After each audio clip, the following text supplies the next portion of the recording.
एक बार की बात है, रामनगर में राजा भानु प्रताप राज्य करते थे। वे उनके पास सब कुछ था, लेकिन बस एक ही चिंता थी कि उनकी कोई संतान नहीं थी। उनकी पत्नी सरस्वती को भी इस बात की बहुत चिंता थी। एक दिन सरस्वती नदी के किनारे टहल रही थी। तभी वहाँ पर एक मेंढक, जिसको कोई सांप खाने वाला था, वो बचने के लिए कूद रहा था और तेजी से दौड़ दौड़ कर आगे बढ़ रहा था। अरे, ये इतनी तेजी से किसकी आवाज आ रही है? अरे, ये सांप तो इस मेंढक को खा जाएगा। मुझे इसे बचाना होगा। रानी सरस्वती एक डंडा लेकर उस सांप को डराने लगती है, जिससे कि सांप डरकर भाग जाता है। धन्यवाद महारानी, आपने मेरी जान बचाकर मेरे ऊपर बहुत बड़ा उपकार किया है। वरना मैं वापस घर नहीं जाने जाता और मेरी बीवी बच्चे इस बात से बहुत परेशान होते। भगवान करे आपकी मन की इच्छा जल्दी पूरी हो। इतना बोलकर मेंढक फिर अपने पानी में चला जाता है। और महारानी की तो एक ही इच्छा थी, क्योंकि उसको कोई बच्चा नहीं था। जल्दी ही महारानी की वो इच्छा भी पूरी हो जाती है। महारानी गर्भवती हो जाती है। कुछ ही दिनों बाद वो एक बहुत सुंदर कन्या को जन्म देती है। महारानी, हमारी बेटी के नामकरण समारोह में हम दूर दूर के सभी राज्यों को आमंत्रित करेंगे। और मैं चाहता हूँ कि परीलोक की सारी परियों को भी मैं आमंत्रित करूँ, ताकि वो मेरी बेटी को आशीर्वाद देने आए। ये तो बहुत अच्छी बात है महाराज।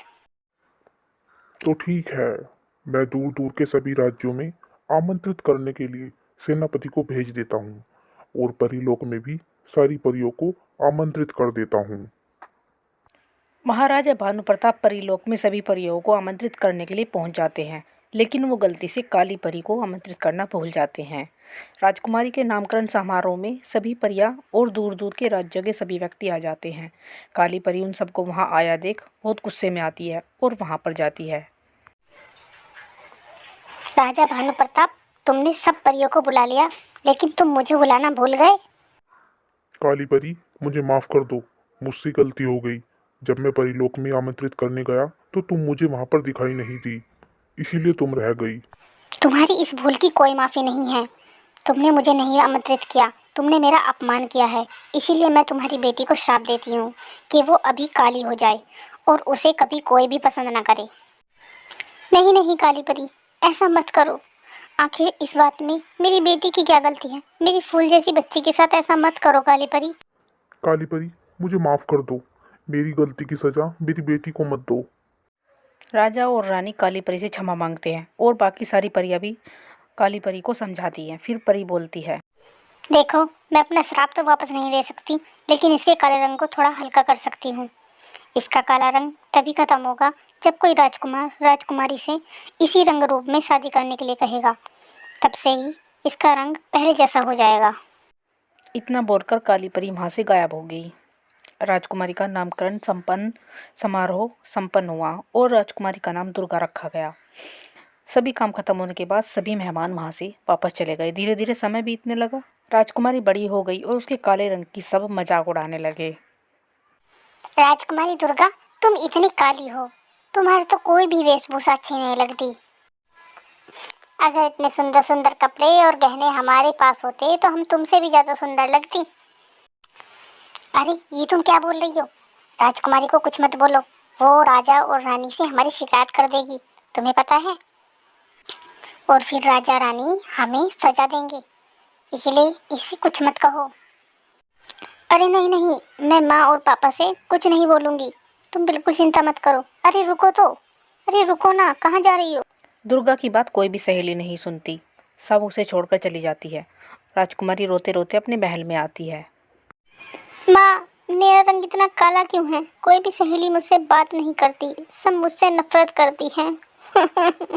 चुप हो जा मेरी बच्ची, हमें किसी की बात का बुरा नहीं मानना चाहिए।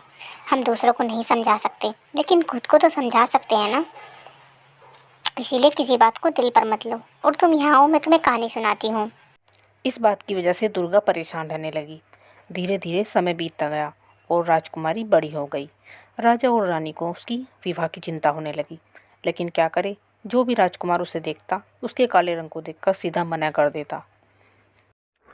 क्या करूं महारानी, कोई भी राजकुमार हमारी बेटी से शादी करने के लिए हाँ नहीं करता।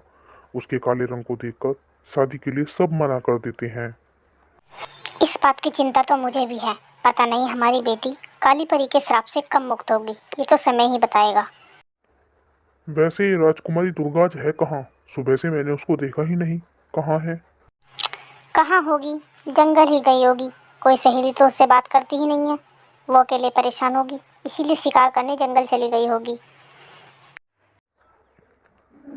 अरे राजकुमारी दुर्गा कहाँ है? लगता है किसी जानवर का पीछा करते हुए आगे चली गई है। अब तो एक ही रास्ता है, हमें इस नदी के किनारे बैठकर ही उनका इंतजार करना चाहिए। राजकुमारी दुर्गा घोड़े पर सवार हुए, हाथ में धनुष बांध लिए अपने शिकार के लिए तेजी से जा रही थी। तभी अचानक राजकुमारी ने देखा कि एक नौजवान को दो शेरों ने घेर रखा है और नौजवान बिल्कुल निहत्था है। तभी राजकुमारी अपने बाणों की बौछारों से चारों तरफ बाण ही बाण बौछार कर देती है, जिससे कि शेर डरकर भाग जाते हैं। लाइए हाथ दीजिए, आप ठीक तो हैं? जी शुक्रिया। अगर थोड़ी और देर हो जाती तो मैं उन दोनों का भोजन बन जाता। मेरा नाम कृष्णा है। मैं पास वाले राज्य धामगढ़ का राजकुमार हूँ। आपका परिचय? राजकुमारी दुर्गा फिर अपने बारे में सब कुछ कृष्णा को बताती है। धीरे धीरे उनमें दोस्ती हो जाती है।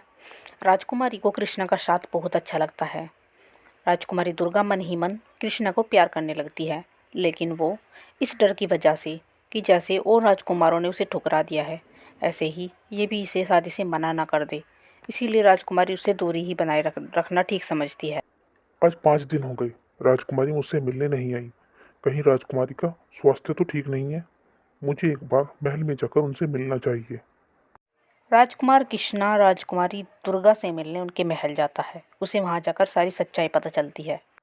राजकुमारी दुर्गा, आपने बिना मुझसे पूछे ही, बिना मेरी राय जाने ही ये कैसे फैसला कर लिया कि मैं आपको पसंद नहीं करूंगा?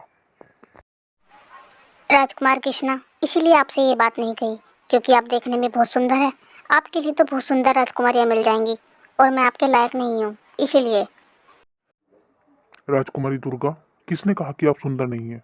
आप तो बहुत सुंदर है। मैंने आपकी सुंदरता देखी है। इंसान के रंग को देखकर उसकी सुंदरता का अनुमान नहीं लगाना चाहिए। इंसान मन से सुंदर होता है। मुझे आप बहुत पसंद हो। क्या आप मुझसे विवाह करने के लिए राजकुमार तैयार हो? कृष्णा के मुंह से ये शब्द सुनते ही राजकुमारी दुर्गा का रंग बदल जाता है। वो बहुत सुंदर हो जाती है। ये देखकर दोनों बहुत चौंक जाते हैं। तभी राजा और रानी उन्हें उनके श्राप की सारी कहानी बताते हैं और दोनों की धूमधाम से शादी हो जाती है। राजकुमारी दुर्गा की शादी पड़ोसी राज्य के राजकुमार कृष्णा के साथ हो जाती है और राजकुमारी दुर्गा उसके साथ खुशी खुशी रहने लगती है। दोस्तों, आपको कहानी कैसी लगी कमेंट करके ज़रूर बताइएगा। चैनल को सब्सक्राइब कर दीजिए।